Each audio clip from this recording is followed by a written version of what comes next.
Құрметті оқушым, алдымен бұл есептің берілгенін жақсылап тұрып түсініп алайық. Бірінші сөреде екінші сөреге қарағанда 3 есе артық кітап болды. Бірінші сөреден 8 кітапты алып тастап, екінші сөреге 5 кітапты қойған кезде, екінші сөреде бірінші сөреге қарағанда 17 кітапқа кем болды. Басында екі сөреде барлығы қанша кітап болды? Енді мынау бірінші сөре деп белгілейік.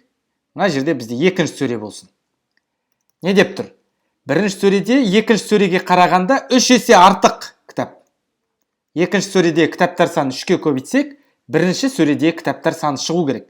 Яғни, екінші сөреде кітаптар санын x деп белгілесек, бірінші сөреде 3x кітап болады. Неге? Өйткені мына x-ті 3-ке көбейттік, е? X деген ол қандай да бір сан. Қазір оны табамыз. Бірінші сөреден 8 кітапты алып тастап, 8 кітапты алып тастайық. Не істейміз? Мына 3x-тан 8-ді азайту керекпіз. Алып тастаймыз, е? Сонда 3x минус 8 қалады, өрнек түрінде. Келесі, екінші сөреге 5 кітапты қойған кезде, яғни екінші сөреге біз 5 кітапты қосу керекпіз. X қосылған 5. Сонда не дейді? Екінші сөреде бірінші сөреге қарағанда 17 кітапқа кем болды.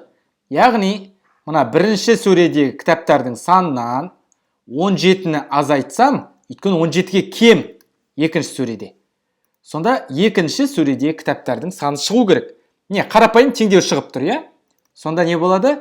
3x минус 8 азайту 17 тең екінші сөредегі кітаптардың саны. X қосылған 5. Ықшамдаймыз. 3x минус жалпы минус 8 минус 17 деген ол минус 25 болады, я? X қосылған 5. Сонда, мына x-ті сол жаққа минус x деп жібереміз. Ал мына минус 25-ті оң жаққа плюс 25 деп жібереміз, я? Сонда не болады? 3x минус 1x. 2x қалады. Тең. Мына оң жағында плюс 5 плюс 25. Ол 30-ға тең. Сонда x-тің мәні 30 бөлу 2, яғни 15 деген сөз. Бұл нені білдіреді? Бұл бізде x деп нені белгіледік? Бастапқыдағы екінші сөредегі кітаптардың саны 15. Сұрақ не деп тұр? Басында екі сөреде барлығы қанша кітап болды? Барлығы қанша кітап болды десе, біз оларды алдымен қосып алайық.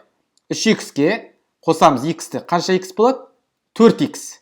Барлығы 4x кітап болды. X дегеніміз не ол? X дегеніміз 15-ке тең болды.